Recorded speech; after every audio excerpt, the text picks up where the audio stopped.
Maple Ridge was a town that prided itself on its tranquility. The streets were lined with elm trees, their leaves turning vibrant shades of orange and red as the fall season approached. It wasn't the kind of place where you'd expect anything unusual to happen, where the news was filled with headlines about lost pets or neighborhood yard sales. Everything about the town felt predictable, peaceful, even. I had lived in Maple Ridge my entire life. I knew the people, the streets, and the rhythm of the town. I also knew that nothing ever seemed to disturb that calm rhythm, until the day I started hearing whispers coming from Mr. Harrison's house. Mr. Harrison was the man who lived at the end of Willow Street, in a house that had seen better days. His property stood out like a sore thumb, neglected and forgotten by time. The house was large, built from dark stone that had faded to a grim shade of gray over the years.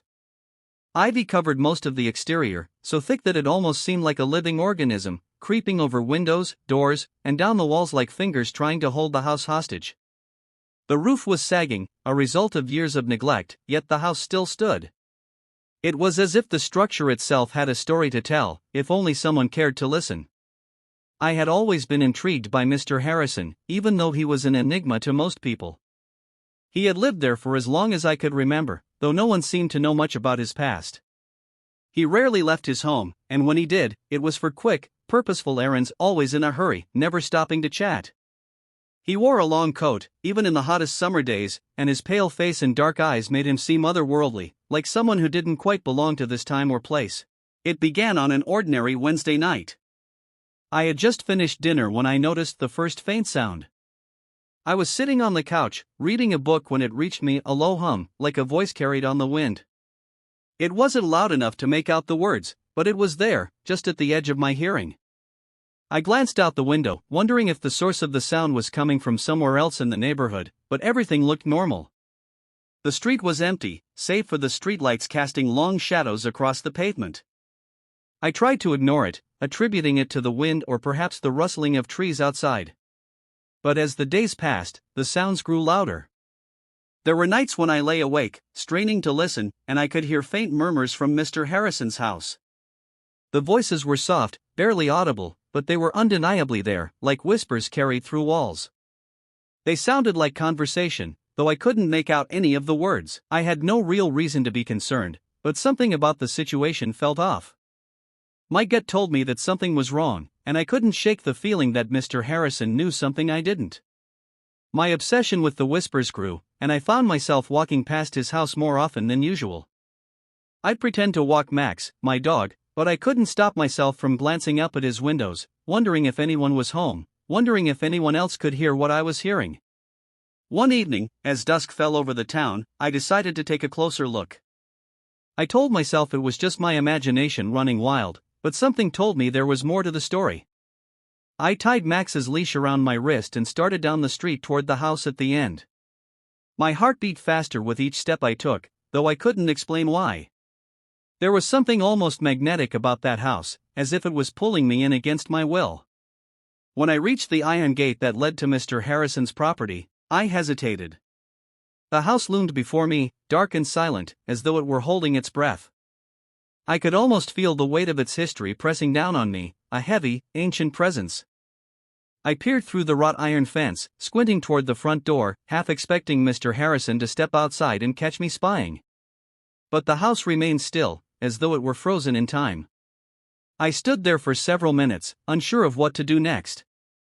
But then, as if on cue, I heard the faintest sound, just a rustling of leaves, and then something else. A creak, followed by a soft scraping noise. It was coming from the back of the house, near the basement. I felt a shiver run down my spine.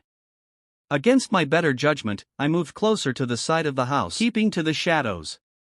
I rounded the corner and found myself at the edge of a small garden, overgrown with weeds. The garden was clearly neglected, just like the rest of the property. As I crouched down, trying to stay out of sight, I saw something unusual, a stone, sticking out from the ground as if it were misplaced. Something in my gut told me to investigate, so I moved toward it cautiously. As I knelt beside the stone, I noticed that it wasn't just a rock, it was a slab, and it appeared to be covering something. With a quick glance to ensure no one was watching, I used my hands to pry the stone away. Beneath it was a small, hidden door. I froze, my heart pounding in my chest. I had stumbled upon something I wasn't supposed to see. The door was old, covered in grime, and the wood was warped from years of neglect. But there it was, hidden beneath the ivy in the overgrown garden, an entrance to something deeper. Something that wasn't meant to be found. At that moment, I heard the unmistakable sound of footsteps approaching. I quickly shoved the stone back into place, my pulse racing. I stood up, my eyes darting around in panic. But before I could retreat, I saw a shadow move in the dim light.